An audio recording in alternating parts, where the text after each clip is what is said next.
কোরআনের পাখি যার এত অবদান, সারা পৃথিবীতে যার এত অবদান, 12টা বছর পর্যন্ত তার নিচে বিছানা দেওয়া হয় নাই।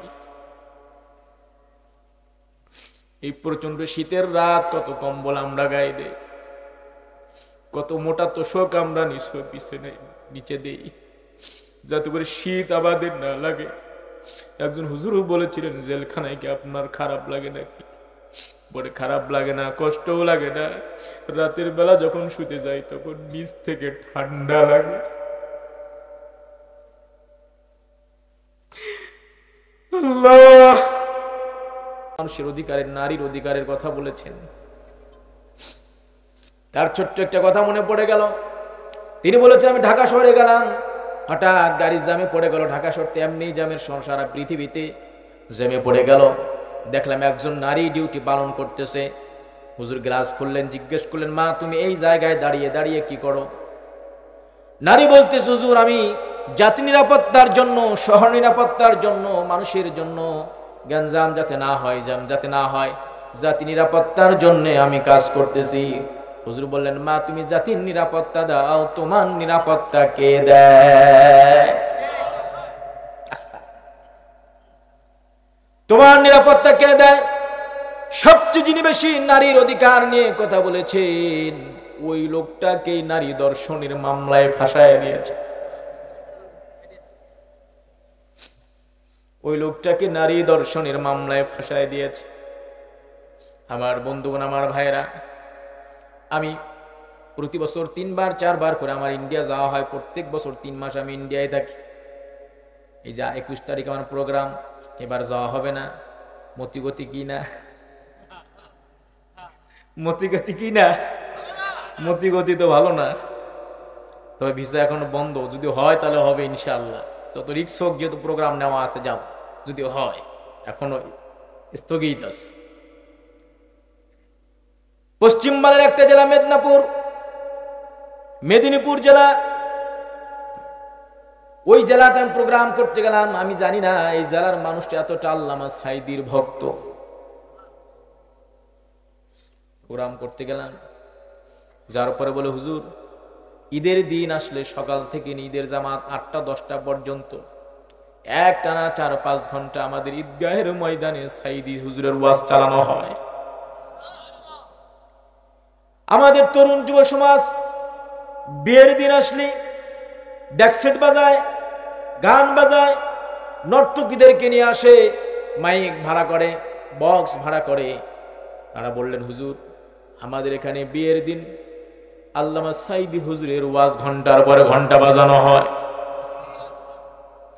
যেই দিন হুজুর ইন্তেকাল করলেন, বয়োবৃদ্ধ মানুষ যিনি মাহফিলের সভাপতি, তিনি বলতেছেন, হুজুর যেই দিন হুজুর ইন্তেকাল করলেন, সকালবেলা ফজর নামাজের পরে বের হয়েছি, আমি আমাদের নন্দী গ্রামের কোনো মুসলমানের চোখের মধ্যে, মুখের মধ্যে কোনো হাসি দেখি নাই।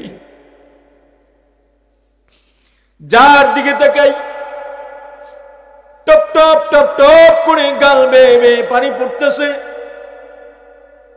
যার দিকে তাকাই, তরুণের দিকে তাকাই, মুক্তবে চলে গিয়েছি।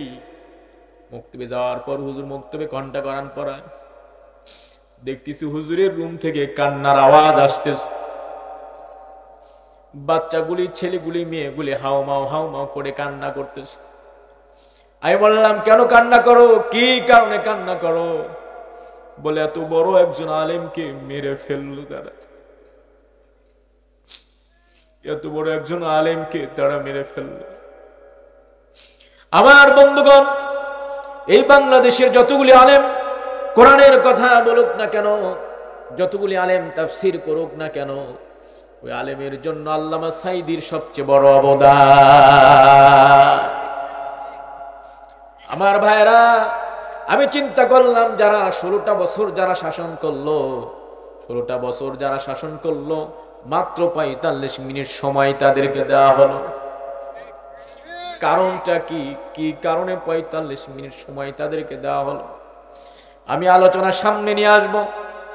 আমার বন্ধুগণ, আমার ভাইরা, আল্লাহ রাব্বুল আলামিন ফেরাউনের বেলায় যে কথাগুলো তিনি আল্লাহ রাব্বুল আলামিন বলেছেন, ফেরাউনের বেলায় যে কথাগুলি রব্বুল আলামিন কোরআনুল কারীমের মধ্যে বলেছেন, ফেরাউন একটা সুযোগ চেয়েছে, একটা সময় চেয়েছে, রব্বুল আলামিন তারও সময় দেন নাই, সুযোগ। জোরে বলুন, তারও কি দিলেন না? সুযোগ দিলেন না। আল্লাহ রব্বুল আলামিন বলেন, وجاوزنا ببني إسرائيل البحر فأتبعهم فرعون وجنوده بغيا وعدوا। ফেরাউন এবং তার দলবল বনী ইসরাইলের পিছনে লেগেছে, তাদের পিছনে লেগেছে এই কারণ তারা কি করবে? অত্যাচার করবে, কষ্ট দেবে, যন্ত্রণা দেবে। হাত্তা ইযা আদরাকাহুল গরক قال آمنت أنه لا إله إلا الذي آمنت به بنو إسرائيل وأنا من المسلمين। ফেরাউন বলতেছে, যখন নিমজ্জিত হয়ে যাচ্ছে, ডুবে যখন যাচ্ছে, তখন ফেরাউন বলতেছে আমানতু লা ইলাহা ইল্লাল্লাহ, ঈমান আনলাম। কার উপরে? ইল্লাল্লাযীনা আমানাত বিহি বানু ইসরাঈল, বনু ইসরাঈল যার প্রতি ঈমান এনেছে আমিও তার প্রতি ঈমান আনলাম। কত বড় শয়তান, চিন্তা করেন। একবার মন থেকে বল আল্লাহ আমিও তোমার প্রতি ঈমান আনলাম, কিন্তু এটা বললো না বনু ইসরাঈল যার প্রতি ঈমান এনেছে আমিও তোমার প্রতি তার প্রতি ঈমান আনলাম। ও আল্লাহ তুমি আমারে ডুবাও কেন, আমারে মারো কেন? ওয়া আনা মিনাল মুসলিমিন, আমি তো মুসলমান। কে বলতেছে এটা? জোরে বলেন, কে বলতেছে এটা? ফেরাউন বলতেছে আল্লাহ তুমি আমারে ডুবাও কেন, আমারে মারো কেন, আমি কি? ওয়া আনা মিনাল মুসলিমিন, আমি কি? আমি তো মুসলমান, আমারে ডুবাও কেন? আল্লাহ কি জবাব দিলেন? কি জবাব দিলেন? আল, চার আলিফ লম্বা, কয় আলিফ লম্বা? আল আন, এখন। এখন সুবহানাল্লাহ বলবেন না? এখন আর সুযোগ দেওয়া হবে না, ঠিক কিনা জোরে বলেন? 16 বছরের ক্ষমতা 45 মিনিটে শেষ হয়ে গেল। অনেক কাকুতু মিনতি করেছিল তারা যে একটু হলেও জাতির জন্য বলবে। আল্লাহ বলে অনেক বলছো, আর বলা লাগবে না, জাতি তোমার কথা শুনতে শুনতে পাগল হয়ে গেছে, বলা আর শোনা লাগবে না। আল্লাহ রাব্বুল আলামিন সময় দিলেন না। আমার ভাইরা গভীর মনোযোগ দেন। আল্লাহ ইতিপূর্বে 6টা জাতিকে কেন ধ্বংস করেছেন? তার মধ্যে একটা জাতি কওমে ফেরাউন। এই জাতিকে আল্লাহ রাব্বুল আলামিন ধ্বংস করেছেন। ধ্বংস করার কারণটা কি? কারণ হলো এই যে আল্লাহ তার সময় দিলেন না। এরপরে 2 নম্বর হলো আমার ভাইরা, আল্লাহ রাব্বুল আলামিন যত দরিদ্র হোক, গরিব হোক, অসহায় হোক, নিরস্ত্র হোক, আল্লাহ রাব্বুল আলামিন রিজিকের ব্যাপারে, বান্দার ব্যাপারে সচেষ্ট থাকেন। রিজিকের ব্যাপারে বান্দারে আল্লাহ কোনো কষ্ট দেন না। কারো থেকে খাবার সামনে থেকে উঠাই নিয়ে গেলে আল্লাহ নারাজ হয়ে যান। কিন্তু বিরিয়ানি রান্না করা হলো, পোলাও রান্না করা হলো, মুরগি রান্না করা হলো, সব কিছু করা হলো, কিন্তু রব্বুল আলামিন খাওয়ার সময়টুকু দাঁড়ে দিলেন না। জোরে বলুন ঠিক কিনা? আমি চিন্তায় পড়ে গেলাম, আল্লাহ তো এত এত রাগ কখনো করে না। করার কারণটা কি? কি করার কারণ? কারণটা খুঁজে বের করা দরকার। জাতির পিতা হযরত ইব্রাহিম, ঠিক কিনা? মুসলমানদের জাতির পিতা কয়জন? আঙ্গুল উঠান, আঙ্গুল উঠান, আঙ্গুল উঠান। জাতির পিতা কয়জন? নাম কি? নাম কি? নাম কি? নাম কি? নাম কি? মনে থাকবে তো ভাই? নাকি আরেকজন আছে? আরেকজন যদি বিশ্বাস করেন জান্নাতে যাওয়া যাবে? জান্নাতে যাওয়া যাবে। কোনদিনও মেহমান ছাড়া তিনি খাবার খেতেন না, সব সময় মেহমান নিয়ে খাবার খেতেন। আজ আমাদের বাড়িতে যদি মেহমান আসে আমরা রাগ করি, ঠিক কিনা? আমাদের জাতির পিতা রাগ করতেন না, বলতেন মেহমান আসো। যদি মেহমান না পেতেন রাস্তায় দাঁড়ায় থাকতেন, কাউরে পেলে ধরে নিয়ে আসতেন, রাস্তায় না পেলে বাজারে চলে যেতেন, বাজার থেকে একজনকে ধরে এসে খাবার খেতেন। সুবহানাল্লাহ। রাস্তায় দাঁড়ালেন, একদিন মেহমান পেলেন না, হাঁটতে হাঁটতে বাজারে চলে গেলেন, সেই জায়গায় যাওয়ার পর একজন বয়োবৃদ্ধ মানুষকে দেখতে পেলেন, বললেন, ভাই আমার, তুমি কি আমার বাড়িতে মেহমান হতে চাও নাকি খাবার খেতে চাও নাকি? খাবার খাওয়ার কথা বললে আবার না করে কে? বলে হ্যাঁ চাইতো। ওই ব্যক্তিকে নিয়ে এসেছেন, এক দস্তরখানায় জাতির পিতা বসেছেন খাওয়ার জন্য। ওই ব্যক্তি সামনে, জাতির পিতা এই পাশে। এইবার যখন খাবার শুরু করেছেন, ইব্রাহিম আলাইহিস সালাম বিসমিল্লাহ বলে খাবার মুখে দিয়েছেন। খাবার শুরুতে কি কোয়া লাগে? জোরে বলুন, কি বলা লাগে? আর যদি ভুলে যায় তাহলে কি বলা লাগে? বিসমিল্লাহি আউয়ালাহু ওয়া আখিরা। কেন জানেন? আল্লাহর নবী বলেন, আল্লাহর নবী একদিন এক সাহাবীর বাড়িতে গেলেন। এমন সময় গিয়েছেন, সাহাবী খাবার খাচ্ছেন। হুজুর যাওয়ার পর বলেন, সাহাবীরে, আমি যে দৃশ্য দেখতে পাচ্ছি, দৃশ্য যদি তুমি দেখতে, কোনোদিনও তুমি এখন খাবার খেতে না। সাহাবী বলে, হুজুর কেন? আমার তো হালাল খাবার, সব খাবার ঠিক আছে। বলে সব ঠিক আছে। বলে তুমি তো খাবার শুরুতে বিসমিল্লাহ বলো নাই। বিসমিল্লাহ না বলার জন্য তোমার খাবার আরেকজন খাচ্ছে, তার নাম ইবলিস। তার নাম কি? তার মানে বিসমিল্লাহ না বলে খাবার শুরু করলে সাথে কে খায়? কে খায়?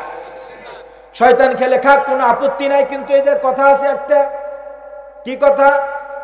বলে শয়তান তোমার খাবারগুলি মুখের মধ্যে দিচ্ছে, আবার সেই খাবারগুলি মুখ থেকে আবার বর্তনের পাতিলের মধ্যেই, প্লেটের মধ্যেই ফালায় দিচ্ছে। বলো তো এই দৃশ্য যদি কেউ দেখে, কেউ কি খাবার খাবে নাকি? তুমি যেখান থেকে পানি পান করছো, শয়তান ওই জায়গা থেকে পানি পান করতেছে, মুখের পানিগুলো আবার সেই গ্লাসের মধ্যে ঢেলে দিচ্ছে। বলো তো এই দৃশ্য তুমি দেখলে খাবে নাকি? বলো হুজুর জীবনও তো খাবো না। আমার ভাইরা, খাবারের শুরুতে যদি বিসমিল্লাহ না বলেন, তাহলে মনে রাখবেন সেই খাবারের সাথে একজন অংশীদার বসে যায়, তার নাম শয়তান। সে আপনার খাবারের মধ্যে মুখের খাবারগুলো, একটু খাবারগুলো ফালায়া দেয়। আমার বন্ধুগণ, জাতির পিতা ইব্রাহিম বিসমিল্লাহ বলে খাবার শুরু করেছেন। পাশের ব্যক্তিকে বলতেছেন, ভাই তুমিও বিসমিল্লাহ বলে খাবার খাও। ওই লোকটি বলতেছে, আমি তো বিসমিল্লাহ পারি না, বলি না। বলে কেন? বলে আমি তো মুসলমান। আমি কি না? আমি তো মুসলমান না। হযরত ইব্রাহিম এত রাগ করলেন, এত রাগ হলো, খাবার সামনে থেকে প্লেটটা সরায় নিলেন। জাতির পিতা ইব্রাহিম দূর দিকে তাড়ায় দিলেন, চলে যাও, চলে যাও। লোকটি চলে গেল মনক্ষুণ্ণ হয়ে। কিছুক্ষণ পর হযরত জিব্রাইল আলাইহিস সালাম জমিনে এসে গেছে। জিব্রাইল এসে বলতেছে, জাতির পিতা ইব্রাহিম এমন কোন কাম করলেন যে কামের জন্য আল্লাহ নারাজ হয়ে গেল? আল্লাহ আপনার দিকে তাকায় আর হাসে না। এমন কি আমল করেছেন আপনি? ইব্রাহিম আলাইহিস সালাম বলেন, না তো আমি এমন কোনো কিছু করি নাই। বলে না, এমন কোন কাজ করেছেন যে কাজের জন্য আল্লাহ আপনার দিকে তাকান না? ইব্রাহিম বলতেছে, বুঝতে পেরেছি, খাবারের বর্তন থেকে, পেয়ালার থেকে একজনকে তাড়ায় দিয়েছে। মনে হয় আল্লাহ রব্বুল আলামিনের জন্যই রাগ করেছে। আমার ভাইরা, জাতির পিতা বয়োবৃদ্ধ মানুষ ইব্রাহিম নিজের ঘর থেকে দৌড় দিলেন, বাজারে চলে গেলেন, তন্ন তন্ন করে খুঁজতেছেন, ডানে বামে সামনে পিছনে সব জায়গায় খুঁজতেছেন। ভিড়ের মধ্যে, ভিড় ছাড়া দোকানের মধ্যে সব জায়গায় খুঁজতেছেন। খুঁজে খুঁজে কোনো জায়গায় লোকটিকে পাওয়া যাচ্ছে না। হঠাৎ রাস্তার দিকে তাকায় দেখে লোকটি বাজার থেকে বের হয়ে চলে যাচ্ছে। ইব্রাহিম তার কাছে চলেন, সালাম দিলেন। সালাম দেওয়ার পরে বললেন, ভাই আমার চলেন খানা খাবেন। লোকটি বলতেছে, একবার নিয়ে যে অপমান করছেন আর আমি যাব না। আপনি আবার বুঝে আমাকে অপমান করবেন, আমি যেতে রাজি না। ইব্রাহিম বলতেছে, না যাওয়া লাগবে। বলে না, আমি যাব না। জাতির পিতা পায়ের মধ্যে পড়ে গিয়েছেন। বলে, ভাই আমার, তুমি যদি না যাও আমার মালিক আমার সাথে কথা বলবে না। তুমি যদি না যাও আল্লাহ আমার উপরে রাগ হয়ে থাকবে, চলো। লোকটি বলতেছে, কোন আল্লাহর কথা তুমি বলো? বলে, আমি যার গোলামি করি, আমি যার ইবাদত করি সেই আল্লাহ। বলে, তুমি যে আমার খাবার থেকে উঠায় দিয়েছো, তোমার আল্লাহকে দৃশ্য দেখেছে? বলে, হ্যাঁ দেখেছে। বলে, তারপরে কি করেছে? বলে, আল্লাহ রাগ হয়েছে। বলে, তারপরে কি? বলে, জিব্রাইলকে পাঠিয়েছে। বলে, তারপরে কি হয়েছে? বলে, জিব্রাইল বলেছে, যা ভুল হয়েছে তাড়াতাড়ি সংশোধন করেন, তাছাড়া কোনো উপায় নাই, তাড়াতাড়ি আমার খাবারে চলেন। ভাইরা আমার লোকটারে হাতে ধরে নিয়ে আসলেন। নিয়ে আসার পরে জাতির পিতা ইব্রাহিম নিজের হাত দিয়া সুন্দর করে তার হাতটা ধোয়া দিলেন, যাতে করে যেই মালিক রাগ হয়ে গেছেন ওই মালিক যাতে আবার খুশি হয়ে যান। হাত ধোয়াই দেওয়ার পর খাবারের মধ্যে, বর্তনের মধ্যে, পেয়ালার মধ্যে, প্লেটের মধ্যে খাবারগুলি নিজের হাতে সুন্দর করে মাখালেন। মাখায় জাতির পিতা ইব্রাহিম বৃদ্ধ ইহুদির মুখের মধ্যে উঠায়া দেয়, বৃদ্ধ লোকটার মুখের মধ্যে উঠায় দেয় খাবারগুলি, মুসলিমের মুখের মধ্যে উঠায় দেয় খাবারগুলি। বৃদ্ধ লোকটি বলতেছে, ইব্রাহিম তোমার রব এত সুন্দর, এত সুন্দর, আমার মতো কাফের কেউ ভুলে গেল না। আর দেরি করো না, পড়ায় দাও লা ইলাহা ইল্লাল্লাহু মুহাম্মাদুর রাসূলুল্লাহ। লা ইলাহা ইল্লাল্লাহ, ইব্রাহিম খলিলুল্লাহ কালেমা পড়লেন, মুসলমান হয়ে গেলেন। আমার রব, আমার আল্লাহ খাবার সামনের থেকে তাড়ায় দিল, আল্লাহ রাগ করে। কাফের হোক, মুশরিক হোক, যেই হোক না কেন, কিন্তু আল্লাহ রাব্বুল আলামিন এই মহিলাকে খেতে দিলেন না কেন? এতগুলি খাবার রান্না করা, সবকিছু রান্না করা, তো এর গরম গরম খাবে, আল্লাহ খেতে দিলেন না কেন? আমি 2টা মাস খালি কারণ খুঁজলাম।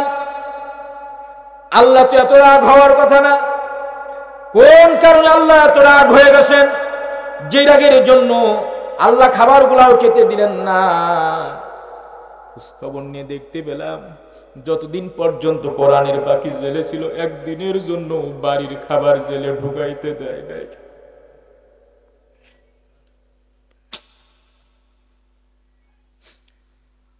আল্লামা জুনায়েদ আল হাবিব, আমার মাদ্রাসার পাশে তার মাদ্রাসা, আমার মসজিদের পাশেই তার মাদ্রাসা। হুজুর বলেন, ঈদের দিন সমস্ত কয়েদিদের খাবার বাড়ির থেকে ভালো ভালো খাবার যায়।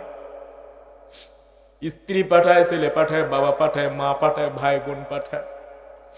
আমি অপেক্ষা ছিলাম, না জানি আমার ছেলে আমার জন্য খাবার নিয়ে আসবে।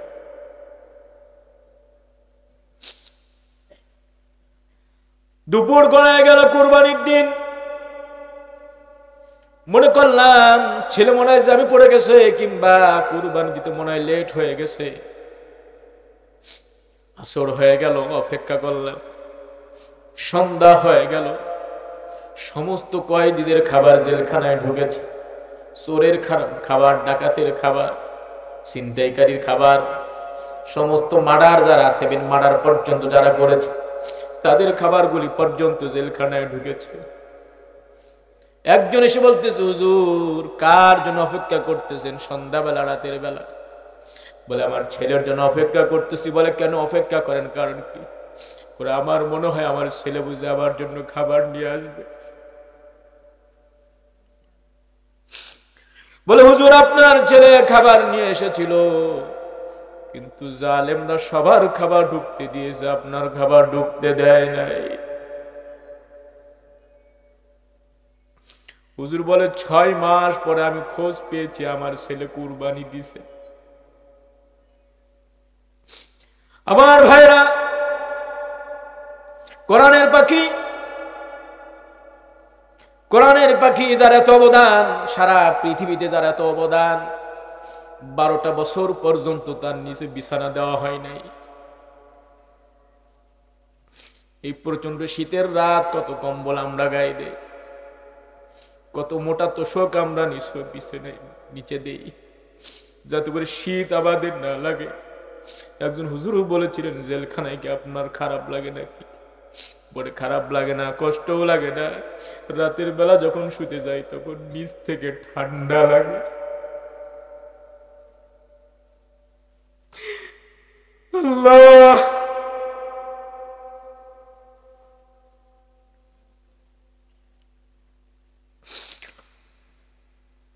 আমার ভাইরা, আল্লাহ তো 6টা জালেমের কথা আমাদেরকে শুনিয়েছেন। আমাদের কথাগুলি আমরা কার কাছে বলবো? আমাদের কথাগুলি আমরা কার কাছে প্রচার করব? কোর্টে যখন হাজিরা দেওয়া হয়, সমস্ত কয়েদিদের খাবার বাড়ির থেকে নিয়ে যায়, বাবা মা ভাই বোনেরা নিয়ে যায়। আল্লাহ মামুনুল হকের খাবারগুলিও জেল কোর্টের মধ্যে নিয়ে যায়, হাইকোর্টে নিয়ে যায়। কিন্তু জালেমরা আর সমস্ত কয়েদিদের খাবার দিতে দেয়, হুজুরের খাবার দিতে দেয় না। আচ্ছা বলেন তো, আপনাদের হুজুর যদি আপনাদের সাথে জেলখানায় থাকে, আপনি যদি বাড়ির থেকে ভালো ভালো খাবার আসে, ওই খাবার যদি আপনি গ্রহণ করেন, আপনি যদি খান, আপনার হুজুর যদি না খেয়ে থাকে, আপনার কি ভালো লাগবে নাকি? বলেন, ভালো লাগবে নাকি? এইবার জেলখানা জন্য কয়েদি যারা আছে, ওরা নিজেদের খাবার হুজুরে দিতে চায়। পুলিশ বলে, খবরদার খাবার দিও না, যদি দাও আমাদের চাকরি থাকবে না। আমার মনে পড়ে গেল, আল্লাহ 5 তারিখে কেন খাবার খেতে দিলেন না? আল্লাহ কেন 5 তারিখে খাবার খেতে দিলেন না? গরম গরম খাবার সব তৈরি হলো, হালুয়া রুটি সব তৈরি হলো। আমাদের স্কুল কলেজ ইউনিভার্সিটির ছাত্র ভাইরা যে সেগুলো সব খাবার